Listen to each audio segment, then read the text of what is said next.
Throughout the course of this government's 4-year term, we have worked tirelessly on the process of reconciliation in the Balkans.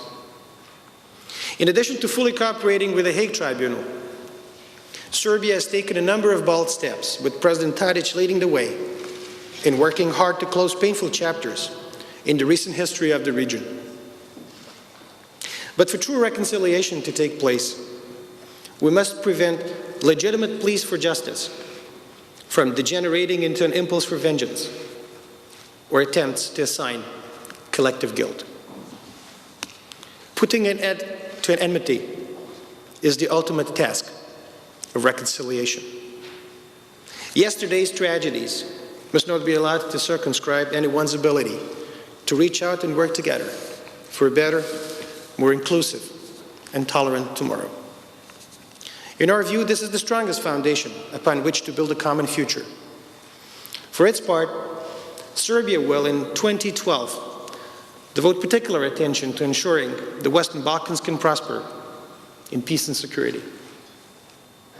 We are proud of the fact that in 2011, Belgrade has been a symbolic capital of regional cooperation. Last year, we successfully presided over the Central European Initiative, the Adriatic-Ionian Initiative, and the Migration, Asylum and Refugees Regional Initiative. We currently chair the most important one, the Southeast European Cooperation Process, as well as the Organization of Black Sea Economic Cooperation. In a few months, the second UN Alliance of Civilizations Forum for Southeast Europe will take place here as well. For many months, the Union has struggled to cope with the euro sovereign debt issue, the most severe challenge ever to befall the European project, and one which is morphing into a profound crisis of governance. Its enormity and still unfolding consequences will inevitably impact the Balkans well into the future. We are already facing the fact that in many quarters of the Union, the enthusiasm for enlargement has waned. But this has not affected our government's strategic determination to firmly anchor Serbia in Europe. Meeting this critical goal is fundamentally about modernization and standards. It has also challenged us to keep raising the levels of efficiency, transparency, and accountability, all of which are indispensable to the long-term prosperity of our nation. The process of reform will therefore continue apace.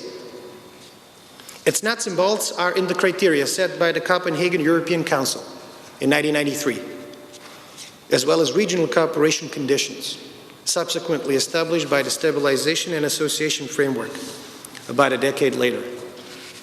Our government will keep prioritizing their fulfillment, regardless of when the EU will achieve the necessary consensus on any of the formal steps in our integration process. In a few weeks, we expect that a final decision will be reached on our candidacy to chair the OSCE in 2015 as part of an innovative package application with Switzerland.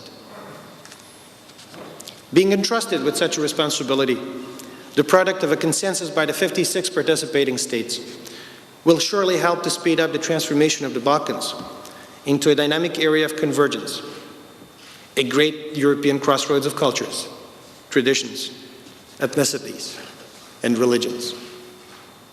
Over the next 12 months, the unifying slogan for all our regional activities will be "From Balkan Wars to Balkan Peace," a phrase that we hope will encapsulate what can be accomplished during the year that marks the 100th anniversary of the First Balkan War.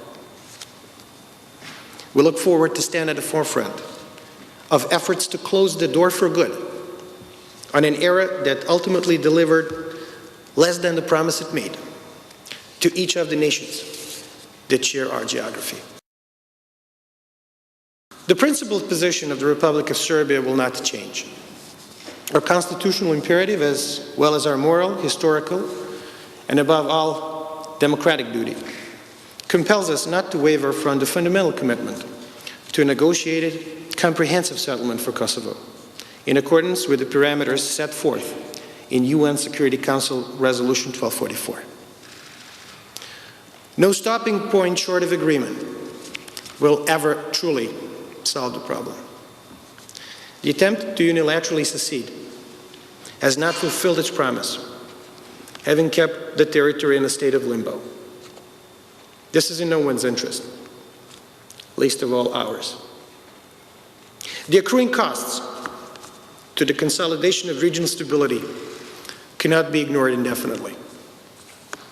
What we seek is a result all parties can embrace.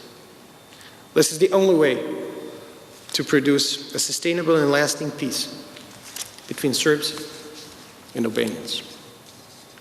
President Tadić has repeatedly pointed out that it must include ironclad, internationally guaranteed assurances that safeguard our state's basic interests inside the province, by securing a viable solution to North Kosovo, protecting Serbian enclaves in South Kosovo, preserving Serbian identity and religious heritage throughout the province, and settling private and commercial property claims. Our diplomatic efforts will also focus on maintaining a healthy international environment within which the technical dialogue between Belgrade and Pristina can continue. Serbia remains fully committed to the process, notwithstanding numerous demonstrations of bad faith and unprovoked unilateral acts intended to change realities on the ground. Another important Kosovo-related task for Serbian diplomacy in 2012 will be to foster international support for a genuinely impartial and transparent criminal investigation into allegations of harvesting and smuggling of human organs before, during, and after the 1999 conflict. Only the UN Security Council can establish a universal mandate and temporal as well as territorial jurisdiction to carry out an investigation that would be comprehensive in scope, as it has in all previous instances involving serious war crimes in the Balkans.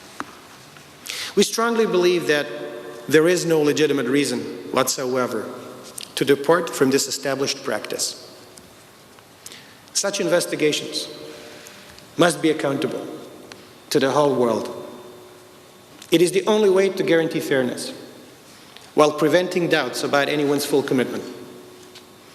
Advocating an open-ended and secretive process with no obligation to report to the UN is outrageous and morally indefensible. At the beginning of its mandate, this government articulated 4 diplomatic priorities, namely our European process, regional harmony, a just and sustainable solution for Kosovo, and deepening economic cooperation with the world. Throughout our term in office, we conducted a principled and consistent foreign policy on that basis, under exceptionally difficult circumstances. It has now become evident that consensus on our 4 strategic priorities has been established among Serbia's relevant political actors. To keep going forward as a nation, I believe it is fundamentally important to continue to pursue each one of the 4 in a complementary and holistic manner, and do not sacrifice any one of them on the altar of furthering another.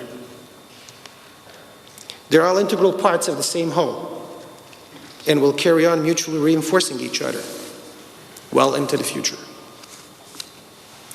We shall remain true to the path we have chosen, for we have unlimited faith in the righteousness of our cause.